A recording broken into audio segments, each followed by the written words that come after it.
وبہ نستعین وهو خیر المعین۔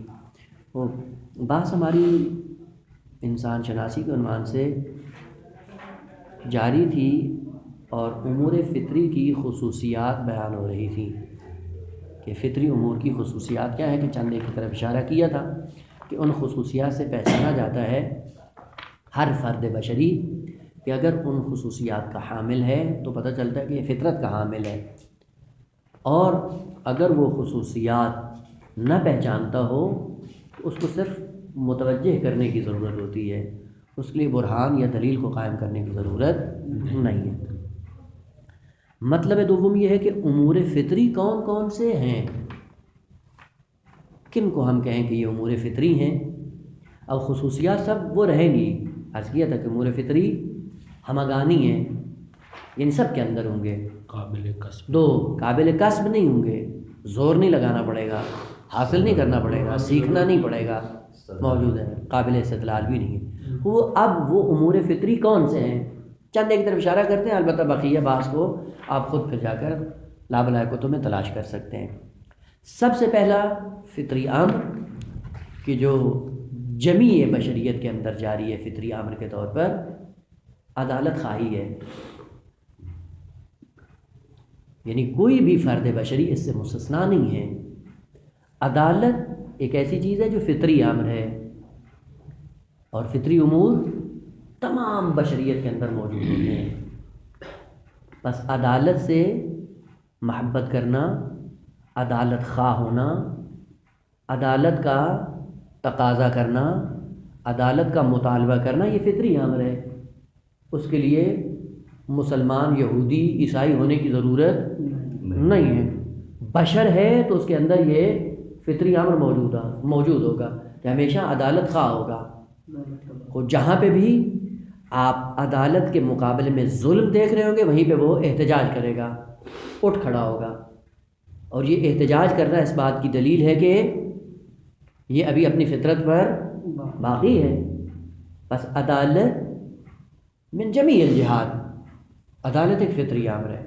آپ فردی زندگی میں آئیں، اجتماعی زندگی میں آئیں، خانوادگی زندگی میں آئیں، اقتصادی زندگی ہو یا سیاسی زندگی ہو، فرق نہیں کرتا ہے۔ آپ اقتصادی زندگی میں آئیں، البتہ عرض کر دوں کہ ہم جب اقتصادی کہتے ہیں تو یہ تعبیر ذرا تسامحی ہے، غلط ہے۔ اقتصاد کا معنی مال و دولت نہیں ہے، اقتصاد کا معنی ہے میانہ روی۔ مال و دولت کس کا معنی ہے؟ معیشت۔ ہم نے معیشت کو اقتصاد سمجھا ہوا ہے نا، معیشت یعنی زندگی چلانے کا ذریعہ۔ معیشت چلے گی کیسے؟ کہا اقتصاد کے سائے میں چلے گی، میانہ روی میں معیشت چلے گی۔ اس لیے روایت میں ہے کہ الاقتصاد نصف المعیشت، یعنی اگر اقتصاد آ جائے انسان کے اندر تو اس کی زندگی بیلنس ہو جاتی ہے، یعنی کئی ایک فضول خرچیاں ختم ہو جاتی ہیں۔ ہم نے اقتصاد کو کیا سمجھا ہوا ہے؟ معیشت ہی سمجھا ہوا ہے۔ ہم نے اقتصاد کو پیسہ سمجھا ہوا ہے، ہم نے اقتصاد کو مال سمجھا ہوا ہے، لہذا کہتے ہیں جی ہماری اقتصادی حالت اچھی نہیں ہے۔ یعنی کیا مطلب؟ یعنی مالی حالت اچھی نہیں، فلانے کی اقتصادی حالت اچھی ہے، غلط ہے یہ معنی۔ اور سورہ لقمان میں خود نہیں عرض کر رہا ہوں، قرآن کی تعبیر ہے، جناب لقمان نے ذکر کیا اپنے بیٹے کے لیے، وَاقْصِدْ فِي مَشْيِكَ وَاغْضُضْ مِنْ صَوْتِكَ إِنَّ أَنْكَرَ الْأَصْوَاتِ لَصَوْتُ الْحَمِيرِ۔ وَاقْصِدْ، قصدہ یقصدو ہے، وقصد نہیں ہے، معنی غلط ہے۔ وَاقْصِدْ میانہ روی اختیار کرو، کہا فی مشیک چلنے میں، کہاں؟ جس میدان میں بھی آپ چلیں میانہ روی سے چلیں، افراد و تفریط سے کام نہ لیں۔ مالی امور میں اقتصاد ہو، خانوادگی زندگی میں اقتصاد ہو، اور عائلی زندگی میں بھی اقتصاد ہو، اجتماعی زندگی میں بھی اقتصاد ہو۔ اقتصاد یعنی میانہ روی کو کہتے ہیں، اور باقی آیت کے وہ ناظر اس بات کے بس یہ ضمناً اشارہ کر دیا۔ اگر کہیں پہ آپ مالی امور میں اجحاف اور ظلم کو دیکھ رہے ہو فوراً احتجاج کرتے ہیں۔ یہ کیوں احتجاج کر رہے ہیں؟ کسی نے سکھایا ہے آپ کو یا کسی نے پڑھا کے بھیجا ہے آپ کو کہ آپ جا کر احتجاج کریں؟ یہ فطرت کی آواز ہے۔ عموماً جہاں پہ آپ کو مالی امور میں افراد و تفریط نظر آتی ہے فوراً اعتراض کرتے ہیں۔ یہ کیوں اعتراض کرتے ہیں؟ بل ہے، اس لیے کہ یہ ایک فطری عمل ہے. بس عدالت اور عدالت خواہ ہونا، پتہ چلتا ہے کہ عدالت فطری عمل ہے. بس پہلی چیز جو عمومی ہے پوری بشریت کے اندر ہے عدالت خواہی ہے. اس کے مقابلے میں کیا ہے؟ ظلم سے بیزاری ہے، ظلم سے نفرت ہے. یہ ظلم سے نفرت کس وجہ سے ہے؟ کہا یہ فطری چیز ہے. جہاں پہ بھی آپ ظلم دیکھیں گے فوراً آپ کی طبیعت مچل جائے گی، فوراً اعتراض کریں گے، فوراً احتجاج کریں گے. لیکن بعض لوگ فطرت سے گر جاتے ہیں. جب فطرت سے گرتے ہیں تو ان کی خصوصیت پھر کیا ہو جاتی ہے؟ حیوان بن جاتے ہیں. اور جب حیوان بنتا ہے پھر حیوان ٹس سے مس نہیں ہوتا ہے. جہاں پہ بشریت پہ ظلم ہو رہا ہو وہ اس کوشش میں ہوتا ہے کہ ہماری زندگی کیسے بسر ہو رہی ہے، بقیہ جائیں جہنم. یہ انسان فطرت سے گرا ہوا انسان ہے. اسی لیے حدیث کے اندر ہے کہ من اصبح ولم یہتم بامور المسلمین فهو لیس بمسلم. انسان صبح کرے، بیدار ہو اور اس کو امور مسلمین کی فکر نہ ہو، وہ کہا یہ اصل مسلمان نہیں، دائرہ اسلام سے خارج ہے. یعنی فطرت اسلام سے خارج ہے، فطرت انسانی سے نکل گیا ہے، وہ فطری نہیں ہے. وہ اگر یہ فطری امور کی طرف اس کا رجحان ہوتا اور فطرت کے پہ باقی ہوتا، احتجاج کرتا کہ مسلمانوں کی حالت یہ کیوں ہے، فکر کرتا وہ کیوں مسلمان انحطاط کا شکار ہے، وہ کیوں یہ معاشرہ دن بدن پستیوں کا شکار ہوتا جا رہا ہے. وہ اس کو فکر ہوتی. یہ فکر جو نہیں ہو رہی ہے، یہیں سے پتہ چلتا ہے کہ یہ فطرت سے گر چکا ہے، فطرت پہ بوجھ پڑ گیا ہے، فطرت پہ حجاب آ گیا ہے اور فطرت وزن کے نیچے دب چکی ہے. دوسری چیز جو فطری ہے وہ ہے عبودیت. خوب جی اس کو زیادہ سمجھنے کی ضرورت ہے. عبودیت سب سے پہلے پہلے معنی کر دیں. کلمہ عبد، عبد کا معنی کیا ہے؟ بندہ. ہم نے سمجھا ہوا ہے بندہ. عربی زبان میں عبد کے دو معنی ہیں. پہلا معنی عبد کا معنی ہے رام، نرم، جس کے اندر سختی نہ ہو. اسی سے ایک دوسرا کلمہ بھی نکلا ہے جس کا بھی ہمیں اشتباہ ہوتا ہے، کلمہ ذلت زال کے ساتھ. ذلت کے مقابلے میں عزت. یہ ذلت زال کے ساتھ جو ہے اس کا معنی بھی کیا ہوتا ہے؟ نرمی. تو ہم ذلت کا معنی کیا سمجھتے ہیں اردو میں؟ پستی، حقارت، تذلیل، رسوائی سے سمجھتے ہیں. لیکن عربی میں ذلت کو کیا جاتا ہے؟ نرم، جس کو جیسے تبدیل کرنا چاہیں ویسے ہو جائے. اسی لیے صفت ہے ارض کی، ارض ذلول. ارض ذلول کا معنی حقیر زمین نہیں ہے، رسوا نہیں ہے، بس نہیں ہے، کیا ہے؟ نرم ہے. وہ نرم زمین پہ ہل چلانا آسان ہوتا ہے، لیکن اگر سخت زمین ہو، پتھریلی ہو، وہاں پہ ہل چلانا مشکل ہوتا ہے. اس کو کیا کہتے ہیں؟ ارض صلبہ، سخت ہے. اس کے مقابلے میں ارض ذلول نرم زمین. بس ذلت کا معنی بھی نرمی ہے، رام. عبد کا ایک معنی کیا ہے؟ رام ہونا ہے، نرم ہونا ہے. نرمی کا معنی کیا ہے؟ یعنی عبد جس کے اندر نرمی کی خصوصیت ہو، جب بھی کوئی حکم آئے گا کسی مولا کی طرف سے فوراً اس کے سامنے جھک جائے گا، اکڑے گا نہیں، تکبر نہیں کرے گا، سر جھکا لے گا. بس نرم، عبد کا معنی کیا ہے؟ نرم. نفوذ پذیری بھی کہہ سکتے ہیں. ذلت کا معنی یہی کیا گیا عزت کے مسئلے میں. ذلول یعنی نرم ہے، نرم یعنی اثر پذیر ہے، فوراً اثر کو لے لیتا ہے. اس کے مقابلے میں عزت جس کا معنی کیا ہے؟ سختی، نفوذ نہ پذیر ہونا، یعنی کوئی چیز اس کے اندر اثر انداز نہیں ہوتی. جی عرض ذلول کے مقابلے میں کیا بیان کیا آپ نے؟ عرض صلبہ سواد کے ساتھ، سخت زمین، پتھریلی زمین جس میں یہاں عرض عزیز نہیں ہے. بھلے وہ بھی ہے، عزیز بھی کہہ سکتے ہیں، مشکل نہیں ہے. وہ پہلا معنی عبد کا کیا آگا؟ وہی رام، نرم ہونا، نفوذ پذیری. بھلے یہ پہلا معنی ہے. اور اس کے لیے بہت زیادہ کلمات قرآن میں بھی استعمال ہوئے ہیں.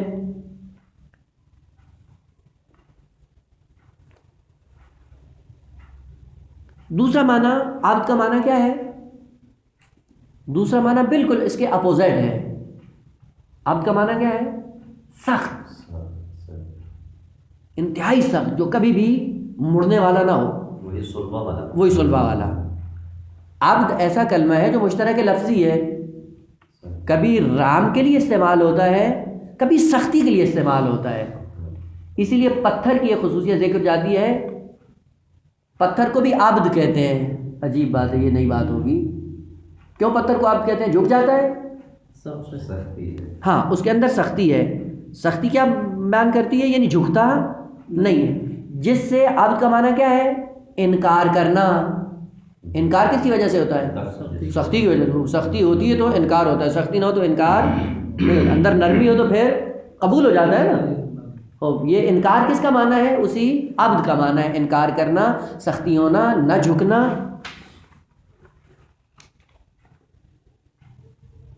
یہ دونوں معنی قرآن میں استعمال ہوئے ہیں. پہلا معنی عبد یعنی نرم، اور دوسرا عبد کا معنی سخت. جیسے استاد انسان ہے، مرد و زن میں ایک ہی معنی استعمال ہوتا ہے، اس طرح کیا چیز؟ اس اعتبار سے کیا چیز؟ جیسے انسان ہے، لفظ انسان جی جی مشترک ہے نا مرد اور عورت کے لیے، یہ معنی میں مشترک ہے، یعنی معنی اس کے مشترک ہے، اس میں معنی مشترک ہے، لفظ اس کا اس سے کیا نہیں استاد، لفظ ایک ہے نا، معنی دو ہے نا. تو پھر کیا ہوا؟ تو مشترک لفظی ہوا نا. مشترک لفظی ہوتا ہی ہے کہ لفظ ایک ہوتا ہے، معنی بہت سارے ہوتے ہیں. بھلے عبد مشترک لفظی ہے. تو استاد قرآن میں اگر آئے گا تو قرینے سے، پہلے قرینے سے سمجھیں گے. پہلے قرینہ بتائے گا کہ آپ کا معنی کیا ہے، نرم ہے یا سخت ہے، قبول کرنا ہے یا انکار کرنا ہے. ہو اب یہاں پہ یہاں متی، بھلے وہی نرم سے ہے، ذلول سے ہے، نرمی ہے، جھک جاتا ہے. ایک آیت ذکر کر دوں، ظاہراً سورہ مبارکہ زخرف آیت نمبر 81 میں، قل، اے پیغمبر کہہ دیجئے، ان کانا للرحمن ولدن، اگر رحمان کے لیے ولد ہو تو کیا ہوگا؟ فانا اول العابدین، میں سب سے پہلا ماننے والا ہوں یا انکار کرنے والا ہوں. بھلے اسی لیے ترجمے یہاں انکار کی معنی ہو جائے. سنتا ہوں آیت کیا بتا رہی ہے. سبحان اللہ. تو بعض لوگوں نے کہا کہ اگر خدا کا، رحمان کا ولد ہے تو میں کیا ہوں؟ سب سے پہلے عبادت گزار میں ہوں، یعنی میں سب سے پہلے سجدہ کروں گا. تو یہ کس بنیاد پہ ہے؟ اب یاد کر دوں. یہ کہتے ہیں اس لیے کہ حضرت عیسیٰ سے پہلے اپنے وجود کو ثابت کرتے ہیں، اگر بیٹا ہونا ہی تھا تو مجھے حق تھا کہ میں بیٹا ہوتا. اب یہ وہ ہے چرندیات، صرف اشارے کرنے کے لیے عرض کر رہا تھا. بھلے ایک نظریہ یہ ہے کہ پہلے جب کسی کا آدمی احترام کرتا ہے تو اس کے بیٹے کا بھی ایک نظام ہے نا، کہ اگر کسی پیر کو مانتے ہوں تو پیر کے بیٹے صاحب کو بھی مانتے ہیں، احترام کرتے ہیں.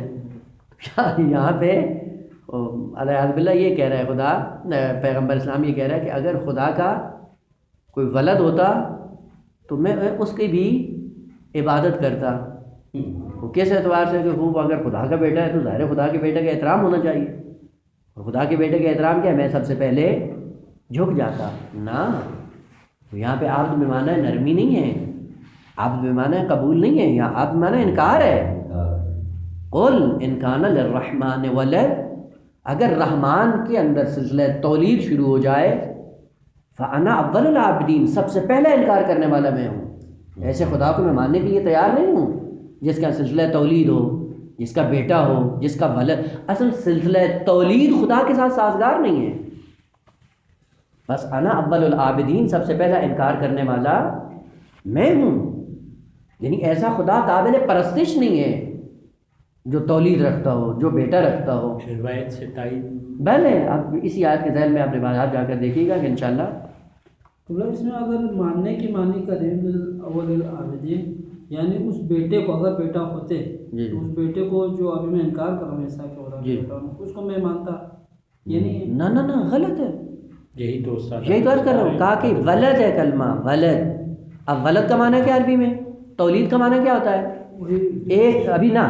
ایک چیز جب دوسرے کے بطن سے خارج ہوتی ہے اور جس سے نکلتی ہے اس میں خلا پیدا ہو جائے اور جو نکلے وہ باہر آ جائے، اسی لیے تولید کا ایک سلسلہ ہے۔ والد سے کیا ہوتا ہے؟ کوئی چیز نکلتی ہے، نکلنے کے بعد وجود کے اندر کمی آ جاتی ہے، خلا ہوتا ہے۔ ماں کی شکم میں بچہ ہوتا ہے، جب تولید ہوتی ہے تو بچہ باہر آ جاتا ہے بطن سے اور وہاں پہ خلا ہو جاتا ہے۔ تولید کہتے ہی اس کو ہے۔ تولید ایسے امور میں ہوتی ہے جہاں پہ ایک چیز دوسرے کے بطن سے خارج ہو اور جس سے نکل رہی ہے اس کے اندر خلا محسوس ہو جائے، خلا پیدا ہو جائے۔ وہ خدا کی صفت کیا ہے؟ صمد ہے۔ صمد کا معنی کیا ہے؟ وہ ہم کہتے ہیں بے نیاز، غلط ہے معنی۔ صمد کا معنی بے نیاز نہیں ہے۔ صمد کے مقابلے میں عربی میں کلمہ استعمال ہوتا ہے جوف۔ جوف یہ جس کا اندر خالی ہو، خلا۔ صمد جس کا کوئی نقطہ اندر سے خالی نہ ہو، بھرا ہوا، پر، کوئی نقطہ خالی نہیں ہے۔ خالق صمد ہے، یعنی کوئی جگہ خالی نہیں ہے کہ جس خالی جگہ کو بھرنے کے لیے خدا کو دوسروں کی ضرورت پڑے اور وہ آ کر خدا کی کمی کو پورا کرے، نہ ایسا نہیں ہے۔ جیسے ہمارے وجود میں نکات خالی ہیں، باہر سے چیزیں تسکین دیتی ہیں۔ ہاں، باہر سے چیز، مثلا بھوک لگتی، اندر کیا ہے؟ خلا ہے، جوف ہے۔ اس جوف کو، خلا کو بھرنے کے لیے کیا ہے؟ کھانا ڈالیں۔ کھانا ڈالیں گے تو کیا ہوگا؟ آپ کا خلا بھر جائے گا۔ بس سمجھ نہیں ہے، آپ جوف ہے۔ وہ اگر سمجھ ہو تو پھر اس کی ضرورت نہیں ہوتی۔ وہ جہاں گلے تک اگر بھرا ہوا ہو تو کہے بھائی ایک ٹافی کھا لو، تو کہتے ہیں نہیں، اب جگہ ہی نہیں ہے، یعنی اب کیا ہے؟ اندر بھر چکا، اندر سمجھ بن چکا ہے۔ البتہ بات ہے انشاءاللہ اگر خدا نے توفیق دی تو ولایت کی بات کریں گے کہ جو اسی انسان شناسی پہ موقوف ہے، وہاں پہ بیشتر واضح ہو جائے گا کہ سمد کسے کہتے ہیں، جوف کسے کہتے ہیں، اور پھر سمدیت آتی کہاں سے ہے، کون سی چیزیں جن کی وجہ سے سمدیت مظہر خدا میں آتی، انشاءاللہ بعد میں۔ وہ ابھی یہ عرض کر رہے تھے کہ خالق کائنات پیغمبر اسلام سے کہہ رہا ہے کہ ان سے کہہ دو کہ اگر رحمان کے لیے ولد ہے، یعنی کوئی اس کے باطن سے نکلا ہے اور خدا کے اندر خلا آ گیا ہے، تو پھر کیا ہے؟ کہ انا اول العابدین، ایسے خدا کو میں کبھی بھی نہیں مانتا، سب سے پہلا انکار کرنے والا میں ہوں گا۔ مگر یہ کہتے ہیں خدا سے نہیں، بی بی مریم ان کی زوجہ تھی، اس اب سے وہ بھی الگ سے ایک چرندیات ہے، جو بھی ہو، بہرحال معنی کرنا تھا، معنی سے زیادہ نہ نکلے۔ جی تو عبد کا معنی کیا ہے؟ نرم، اور دوسرا عبد کا معنی سخت، انکار کرنے والا۔ وہ بھلے یہ مقرینہ سے پتہ چلے گا کہ یہاں پہ کون سا معنی استعمال ہو رہا ہے۔ عبودیت یہ انسان کی فطرت میں ہے۔ کون سا معنی عبودیت کا؟ نرمی، جھک جانا، لیکن سختی کے لیے یہ فطرت میں نہیں ہے، یہ قرائن سے آئے گا، دیکھا جائے گا کہ کون کتنا۔ امور پہ منحصر نہیں ہے فطرت کا، بعض مقامات پہ نرم ہونا، ابھی وہ اسی لیے عرض کیا کہ عبودیت جو بمعنی نرم ہے، جو بمعنی جھکاؤ ہے، جو بمعنی مطیع بودن ہے، فرما بردار ہونے کے معنی میں، یہ پوری بشریت کی فطرت کے اندر رکھ دیا گیا ہے۔ وہ جھکے گا، انسان فطرتاً جھکے گا۔ کس کے سامنے؟ ہمیشہ کمال کے سامنے جھکے گا۔ اب جس کے سامنے جھک رہا ہے اس کو کمال سمجھ کر جھک رہا ہے۔ اب یہ الگ بات ہے کہ واقعی میں بھی وہ کمال ہے یا نہیں ہے۔ جھکنا اس کی فطرت میں ہے، عبد ہونا اس کی فطرت میں ہے، نرمی اس کی فطرت میں، جھک جاتا ہے کمال کو دیکھ کر۔ ہاں، وہ عبودیت فطری ہے، لیکن معنی دوم میں نہ، بعض ایسے ہیں کہ جو جہاں پہ سختی دکھانی چاہیے نہیں دکھاتے ہیں، نہ، وہ ایک کسبی امر ہے جس کو کسب کرنے کی ضرورت ہے، حاصل کرنے کی ضرورت ہے۔ جب حاصل کرتا ہے تو اس کے بعد پھر اپنی سختی کا مظاہرہ کرتا ہے، وہ الگ بات ہے۔ بس کون سی عبودیت انسان کی فطرت میں ہے؟ بمعنی نرمی، بمعنی مطیع بودن، فرما بردار ہونا، کسی کمال کے سامنے جھک جانا۔ خوب اس عبودیت سے ایک فرد بشری بھی مستثنا، ہمیشہ جھکے گا کمال کے سامنے۔ اب وہ کمال حقیقی ہو یا بے کمال چیز کے اوپر کمال کا رنگ چڑھا کر اس کے سامنے پیش کیا گیا ہو، فرق نہیں کرتا ہے، وہ اس کی اپنی معرفت ہے، وہ اس کی اپنی معرفت ہے۔ بدھ کے سامنے جھکے گا، کیوں جھکتا ہے؟ مقدس سمجھتا ہے، باکمال سمجھتا ہے، خدا سمجھتا ہے۔ بلے ہر چیز کمال کے سامنے جھکنا بشر کی فطرت میں ہے، مصداق کی تشخیص میں ممکن اشتباہ۔ خوب، لہٰذا انبیاء آ کر کیا کہتے تھے؟ وہ انبیاء بھی آ کر عبودیت نہیں سکھاتے تھے، مصداق کا تعارف کرواتے تھے، تعین کرتے تھے کہ یہ جس کے سامنے تم جھک رہے ہو یہ صحیح نہیں، یہ صحیح نہیں ہے، یہ کمال نہیں ہے، بس کمال کی طرف جھکنا تمہاری ذات کے اندر ہے، فطرت کے اندر ہے۔ وہ جیسے جناب ابراہیم علیہ السلام سے آیا، کیا کہا؟ اف لکم ولما تعبدون، اف ہو تم پر، وہ کیا ہے اف کس کے لیے استعمال ہوتا ہے؟ سرزنش کے لیے کلمہ، اف ہو تم پر، کس بات؟ لما تعبد، ان کے سامنے اپنے آپ کو تم نے جھکایا ہوا ہے۔ کون ہے یہ؟ کہ نہ تمہیں نفع دیتے ہیں نہ تمہیں نقصان دیتے ہیں، اور یہ اپنا دفاع نہیں کر سکتے ہیں۔ وہ میں نے ہتھوڑے سے سب کو توڑ تاڑ دیا، کسی کے اندر جرت نہیں تھی کہ میرے مقابلے میں مقاومت کریں، یعنی اپنا دفاع جو نہیں کر سکتا ہے وہ دوسروں کا کیا دفاع کرے گا؟ یعنی قانون عقلی ہے، فاقد شے کیسے موتی شے بن جاتی ہے؟ مسئلہ ہے، کوئی آدمی آیا آپ کے پاس فقیر کہ بھائی میری ضرورت ہے، محتاج ہوں، زیادہ راہ چاہیے، چند ایک پیسے دے دیں کہ میں جس سے اپنا سفر جاری رکھ سکوں۔ آپ نے جیب میں ہاتھ ڈالا، کہا جیب میں تو کچھ بھی نہیں ہے، لیکن اس کو کہا میں 100 دے دیتا ہوں، کیا دیں گے؟ جب ہے کچھ نہیں تو دیں گے کیا؟ وہ فاقد شے کبھی بھی موتی شے نہیں ہوتی۔ البتہ ہمارے معاشرے میں یہ قانون ہم نے بنایا ہوا ہے کہ ہمیشہ فاقد شے موتی شے بنے ہوئے ہیں، اور وہ کون ہے؟ وہ ہم لوگ ہیں۔ ہم بھی تربیت لوگ عوام کی تربیت کرنے کے لیے نکل جاتے ہیں، وہ بل ہے، خود بھی تربیت ہے، عوام کی جا کر تربیت کرتے ہیں، ختم نہیں ہوتا۔ کیوں نہیں ہوتا ہے؟ بل ہے، قانون ہے، فاقد شے موتی شے نہیں ہوتا ہے۔ پھر دیکھتے ہیں کہ عوام کی تربیت نہیں ہوتی، پھر کہتے ہیں یار یہ کیوں؟ دین پہ نہیں چلتے ہیں۔ بل تم خود دین پہ چلو، وہ بھی چلنا شروع ہو جائیں گے۔ خود نہیں چلو کہ کیسے توقع رکھتے ہو کہ وہ دین پر چلیں؟ وہ عوام کیسے ہوتے ہیں؟ جیسے ہم لوگ ہیں، عوام ویسے نہیں بنے گی جیسے ہم چاہتے ہیں۔ چاہتے بہت ہیں کہ یہ سب متحد ہو جائیں، سب دیندار ہو جائیں، اور خود آپس میں جب ہم بیٹھتے ہیں تو ہمارے اندر اتحاد کی بو آتی ہی نہیں ہے، دین پہ عمل ہوتا ہی نہیں ہے۔ پھر وہ کیسے ہو جائیں گے؟ فاقد شے موتی شے کیسے ہو سکتی ہے؟ وہ بس عبودیت انسان کی فطرت میں ہو، لیکن مشکل کہاں پہ آتی ہے؟ مصداق میں اشتباہ ہو جاتا ہے کہ جس کے سامنے انسان جا کر جھک رہا ہوتا ہے وہ معلوم نہیں ہوتا ہے، اس کے جھانسے میں انسان زندگی بھر ایک چیز کے سامنے جھکا رہتا ہے، بعد میں پتہ چلتا ہے، پھر افسوس کرتا ہے کہ میں کتنا اپنی زندگی کا عرصہ گزار چکا اور مجھے اس مصداق کی معرفت نہ ہوئی کہ مصداق حقیقی کے سامنے جھک رہا تھا یا ایک اعتباری جعلی بنا ہوا من گھڑت مصداق تھا کہ جس کے سامنے اپنے آپ کو میں نے عبد بنا کر پوری زندگی گزار دی۔ تو یہ دوسرا عبودیت فطرت میں ہے، مصداق میں ممکن ہے، معبود میں انسان کو جھانسا ہو جائے، کبھی پتھر کے سامنے جھک جائے، کبھی گائے کے سامنے جھک جائے، یا کبھی درخت کے سامنے جھک جائے، یا سورج کو سجدہ کرنا شروع کر دے، یا ستاروں کو، یا جو بھی یہ مصداق ہیں جو چینج ہو رہے ہیں۔ وَإِلَّا اصل عبودیت فطرت ہے، بشریت کے اندر ہے۔ مطلب سوم، تیسری چیز کہ انسان فطرتاً جمال طلب ہے، کمال طلب ہے، خوبصورتی، زینت اور جمال کو پسند کرتا ہے۔ کوئی فرد ایسا نہیں ہے بشریت کا کہ جو اس قانون سے مستثنا ہو۔ خوبصورت چیز، جمال کس کو برا لگتا ہے؟ کسی کو بھی برا نہیں لگتا، ایسے ہی ہوتا ہے نا، ہر ایک پسند کرتا ہے۔ اسی لیے خالق کی کائنات نے کیا؟ اللہ جمیل ویحب الجمال۔ ہمارے یہاں اتنا مصداق ہے نا، اس لیے جمال خراب ہو جاتا ہے۔ بھلے وہ ابھی عرض کرتا ہوں کہ وہ ہے دو کلمے ہیں، ایک ہے کمال اور دوسرا ہے جمال۔ اور انسان فطرتاً جمال طلب ہے، یعنی کوئی بھی ایسا نہیں ہوگا، آپ روئے زمین پر چلے جائیں کہ وہ خوبصورتی کو پسند نہ کرتا ہو۔ جہاں پہ بھی جمال ہوگا انسان اس سے وابستہ ہو جاتا ہے، پسند کرتا ہے۔ طبیعت کے اندر، یعنی عالم طبیعت کے اندر جب جمال دیکھتا ہے، خوبصورتی، جھک جاتا ہے، محسوس ہوتا ہے، لذت محسوس کرتا ہے۔ دیکھتا ہے جہاں پہ سبزہ اور سبزہ بڑی خاص کیفیت سے اگا ہوا ہو، انسان جھک جاتا ہے۔ آپ جائیں شمال کے اندر، وہ سبزہ دیکھ کر اس جمال کے اندر ماہ ہو جاتا ہے۔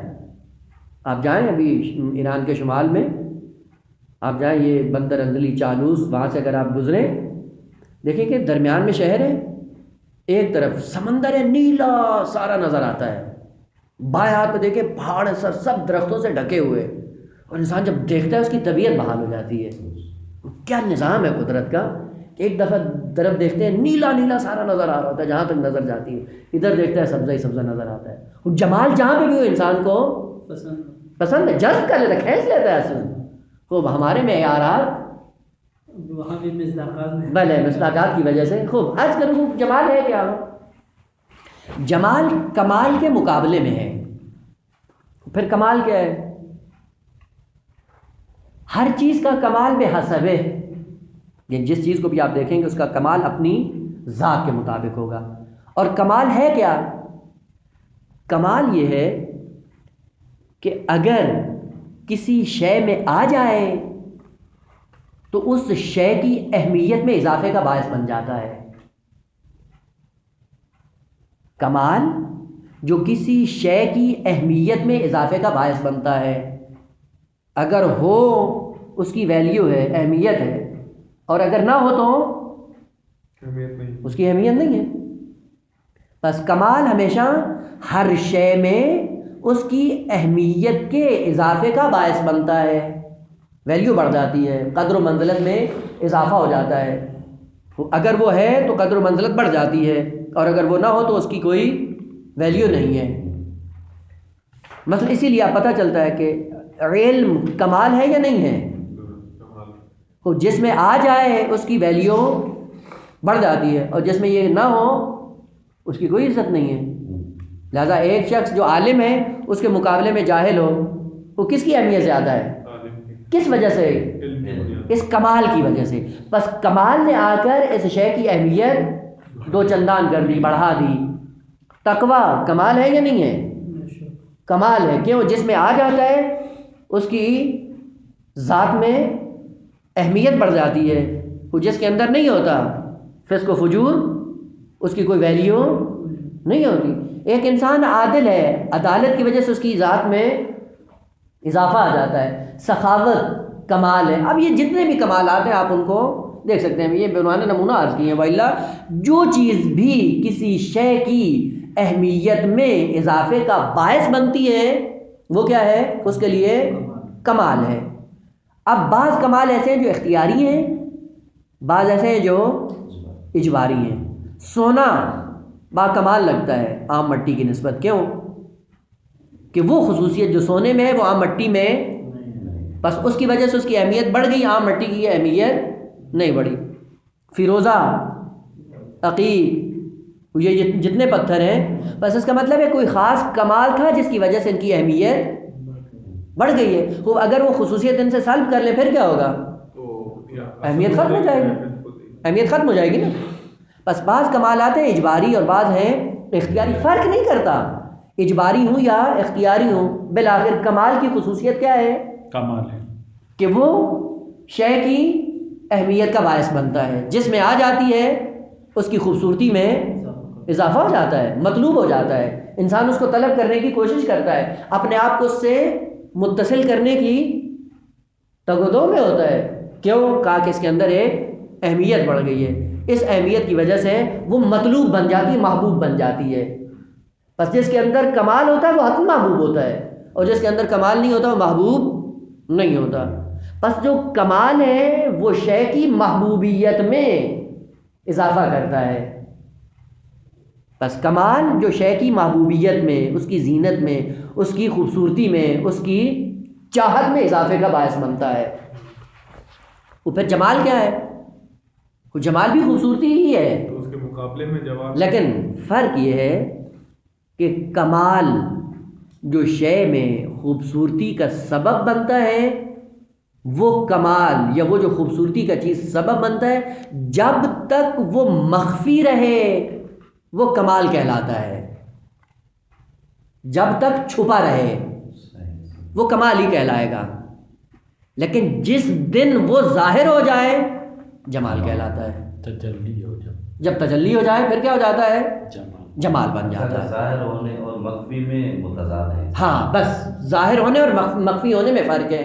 وہ جب تک چھپا رہے، کسی شے میں موجود ہو اور ظاہر نہ ہوا ہو وہ شے با کمال ہے، لیکن جس دن سے ظاہر ہو جائے گا، کہا جائے گا یہ شے جمیل بھی ہے، ابھی عرض کرتا ہوں، خوب با کمال بھی ہے، با جمال بھی ہے۔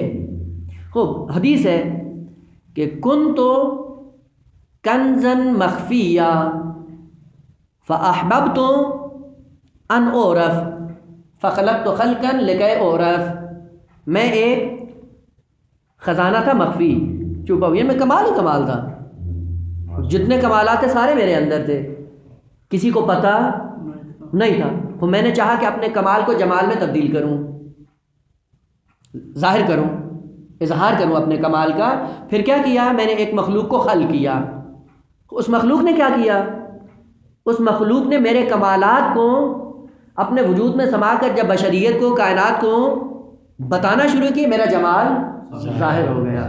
اسی لیے خالق نے فرمایا ہے یا روایات کے اندر کہ اللہ جمیل ویحب الجمال، خوب جمیل ہے اور جمال کو پسند کرتا ہے۔ خوب پھر کیا کرو؟ کہا کمالات کا اظہار کرو۔ اسی لیے کہا گیا ہے کہ جب دوسرے کو دیکھو تو کیا کرو؟ ظاہر سی بات ہے ہر انسان کے اندر کمال بھی ہے، عیب بھی ہے، وہ کس کو ظاہر کرنا ہے، کس کو چھپانا ہے؟ کمال کو ظاہر کرو تاکہ اس کی جمال کی شکل معاشرے کے اندر ظاہر ہو۔ وہ جس کو چھپانا ہے اس کو چھپاؤ اور جس کو ظاہر کرنا ہے اس کو ظاہر کرو۔ خدا کا قانون یہ ہے، لیکن ہم نے کیا کیا ہوا ہے برعکس، وہ جس کو کہا ہے ظاہر کرو وہ اس سے بخل کا، اس سے حسادت کرتے ہیں، اظہار نہیں کرتے، اور جس کے لیے کہا گیا کہ نہیں ظاہر کرو اس کو زیادہ برملا کرتے ہیں، اس کو رسوا کرنے کے لیے۔ اب پتہ چلتا ہے دین کا کہ دین نے کیوں کہا ہے کہ غیبت حرام ہے۔ غیبت میں کیا ہوتا ہے؟ عیب ظاہر کیا جاتا ہے، کمال ظاہر نہیں ہوتا۔ روایت میں ہے کہ شیعہ ہمارے کیا ہیں؟ شیعتنا کالنحل، تعبیر ہے یہ روایات کی، کہ ہمارے شیعہ شہد کی مکھی کی طرح ہے، عام مکھی کی طرح نہیں ہے۔ شہد کی مکھی اور عام مکھی میں کیا فرق ہے؟ شہد کی مکھی پھولوں پہ بیٹھتی ہے اور ہر پھول سے رس بھی نہیں چوستی۔ آفرین۔ خوب اسی لیے کہا جاتا ہے، دیکھیں دونوں کی نیچر ہے، یہ تکوینی مثال ہے، خدا نے کہا کہ نحل کی طرح زندگی بسر کرو۔ کیا ہے؟ مثلا اگر آپ جائیں گندگی کا ڈھیر پڑا ہو اور شہد کی مکھی کو چھوڑ دیں، گندگی پہ بیٹھے گی؟ اگر اس گندگی کے ڈھیر میں کہیں چھوٹا سا پھول نظر آئے گا تو کہاں پہ بیٹھے گی؟ پھول پہ بیٹھے گی۔ عام گندی مکھی کو آپ باغ میں چھوڑ دیں جو پھولوں سے بھرا ہوا ہے، کہاں پہ بیٹھے گی؟ وہاں پہ تلاش کرے گی کہیں گندگی کا کوئی ذرہ پڑا ہوا ہے یا نہیں ہے، وہ گندگی پہ جا کے بیٹھے گی۔ وہ کہا کہ اپنے آپ کو پہچان لو۔ ایک ایسا انسان ہے جو سامنے آتا ہے، آپ اس کے کمال کو طلب کر کے ظاہر کرتے ہو، تو پھر کیا ہو جاؤ گے؟ شہد کی مکھی کی طرح۔ وہ ہیں اتنے نقائص لیکن آپ فوراً مڑ جاتے ہیں، بھائی یہ بھی خوبی تو اس کے اندر ہے، بس یہی سے پتہ چلتا ہے کہ آپ شہد کی مکھی کی طرح زندگی بسر کر رہے ہو۔ لیکن ایک پاکیزہ انسان ہے، سارے کمالات ہیں، بالآخر انسان کے اندر کوئی عیب بھی ہوتا ہے، وہ معصوم تو نہیں ہے۔ خوب ہم سارے کمالات کو چھوڑ کر جب اس کے عیب پہ بیٹھتے پتہ چل جاتا ہے کہ ہم گندی مکھی ہیں۔ وہ کون سی مکھی؟ خوب اگر قیامت کے دن یہ گندی مکھی کی شکل میں محشور ہوتا ہے تو پھر تعجب نہ کرنا، تعجب نہیں، یہ کیا ہے؟ وَإِذَا الْوُحُوشُ حُشِرَتْ۔ وہ بس عرض یہ کر رہے تھے کہ کمال طلبی، جمال طلبی یہ فطرت بشر میں ہے، اس فرق کے ساتھ کہ کمال جو شے میں اضافے کا باعث بنتا ہے لیکن مخفی ہوتا ہے، چھپا ہوتا ہے، جب وہ کمال ظاہر ہوتا ہے پھر کیا ہوتا ہے؟ جمال بن جاتا ہے۔ اور اسی لیے خالق نے فرمایا کہ وہ جمیل ہے اور جمال کو پسند کرتا ہے، تم بھی جمیل بن کر خوب ظاہر کرو۔ مثلا اسی لیے کہا جاتا ہے کہ اگر کسی انسان کے اندر صفت بخل پائی جا رہی ہے تو کیا کرے؟ آہستہ آہستہ صفت بخل کو ظاہر کرے اپنے اندر سے، یہ عیب دور کرے۔ خوب عیب دور کرے تو کیا ہوگا؟ وہ سخاوت کی منزل پہ آئے گا۔ سخاوت کیا کرے گی؟ وہ سخاوت کے نتیجے میں اس کی اہمیت بڑھتی چلی جائے گی۔ جس دن تک اس کے اندر سخاوت نہیں تھی، مطلوب بھی نہیں تھا، محبوب بھی نہیں تھا، وہ سخاوت کا عنصر آیا تو کیا ہوا؟ اب محبوب بن گیا، مطلوب بن گیا۔ لیکن کیا کہا؟ لا تزکوا انفسکم، اپنی تعریف خود نہیں کرنا، ہوا اعلم بمن اتقی، کہ اپنے اندر کمال پیدا کرو لیکن کمال کا اظہار خود اپنے لیے نہ کرو۔ اسی لا تزکوا انفسکم، اپنا تزکیہ نہ کرتے رہو، اپنی تعریفیں نہ کرتے رہو، اپنے آپ کو بڑا بنا کر پیش نہ کرتے رہو. کیوں؟ وہ اگر خدا کے لیے تو ایک دن خدا خود ظاہر کر دے گا کہ تم کتنے کمالات کے واجد تھے. اسی لیے کہا جب اپنی بات آئے لا تزکوا انفسکم، لیکن جب دوسروں کی بات آئے کہا کہ تم ان کے کمالات کا اظہار کرو، وہاں پہ جمیل بنو. خوب ہم کیا ہے بالکل برعکس، اپنے اندر جو کمال نہیں ہوتا ان کے کمال بنا کر معاشرے میں پیش کرتے ہیں کہ ہم بہت بڑے ہیں. جو دوسرے کے اندر ہوتا ہے وہ بھی اظہار نہیں کرتے ہیں. بالکل اپوزٹ ہمارا راستہ ہوتا ہے دین پہ چلنے کا. وہ قرآن نے کہا لا تزکوا انفسکم هو اعلم بمن اتقى، نماز شب پڑھو لیکن اظہار کمال پیدا کرو. خوب جس کے لیے کمال پیدا کر رہے ہو ایک دن وہ خود اظہار کر دے گا، تمہیں جمیل بنا کر معاشرے میں پیش کر دے گا. خود تم کمال کی منزل پہ آؤ، دیکھو خدا تمہیں کیسے خوبصورت بناتا ہے، کیسے تمہارے جمال کو بلوائے عام میں بیان کرتا ہے، ظاہر کرتا ہے. وہ بس قانون ہے دین کا، اس قانون سے ہٹ کر اگر آپ چلیں گے تو کچھ بھی نہیں ہوگا. لیکن اس قانون کے مطابق آپ زندگی بسر کریں. ہوتا رات کی تنہائی میں ہے، تاریکی میں 2 سجدے دیتا ہے اور خداوند عالم اس کی محبت دلوں کے اندر ڈال دیتا ہے. جانتا نہیں ہوتا لیکن اس سے محبت کرتا ہے یا نہیں ایسے افراد؟ ہم نہیں جانتے کہ کیا کرتے ہیں تاریکی میں، خلوت میں، لیکن ایک قلبی لگاؤ پیدا ہو جاتا ہے. کیوں پیدا ہوتا ہے؟ یہ رابطہ کس نے برقرار کیا ہے؟ جس ذات کے لیے اس نے کمال پیدا کیا ہے وہی جمال بنا کر ہمارے سامنے ان کو پیش کرتا ہے. وہ بس جمال طلبی یا کمال طلبی یہ فطرت انسان میں ہے اور کوئی بشر اس سے مستثنا نہیں ہے. آپ ایک فرد بشری بتائیں کہ جس کے سامنے کوئی کمال ظاہر ہو جائے اور وہ اس کمال کو پسند نہ کرے. ایک فرد اس کائنات کے اندر بتائیں، کوئی ایک فرد آپ نہیں بتا سکیں گے کہ جو آپ کو یہ بتائے کہ میں اس کمال کو پسند نہیں کروں. اصل ایک فرد بھی آپ نہیں دکھا سکتے، وہ سزنا نہیں. بس فطری امور میں سے تیسری چیز جو فطرت بشر کے اندر موجود ہے وہ کیا ہے؟ جمال. اور جمال طلبی، کمال طلبی خود انسان کی ذات کے اندر ہے. وہ جب تک انسان اپنی فطرت سے نہیں گرتا تب تک جمال طلبی ہوتا ہے، لیکن جب فطرت پہ غبار آ جاتا ہے تو پھر کیا ہے؟ پھر برعکس سفر کرتا ہے، بے گیر لگ جاتا ہے. جمال و کمال کے مصداق میں بھی تو غلطی کرتا ہے. بھلے یہ بھی ہو سکتا ہے، لیکن ہم نے یہ عرض کیا ہے کہ جمال طلبی اس کی فطرت میں ہے. مصداق میں وہ مصداق میں اگر اشتباہ کر جاتا ہے تو یہ فطرت کی مشکل نہیں ہے، یہ اس کی مشکل ہے. فطرت ہمیشہ جمال کو پسند کرتی ہے. جیسے بعض لوگ جو جیسے آپ نے پہلے اشارہ کیا تھا عشق میں مبتلا ہو جاتے ہیں، یہ عشق صفت پرستش کی یعنی عبادت کی، مگر انسانوں کے اس میں وہ مصداق میں فرق آتا ہے.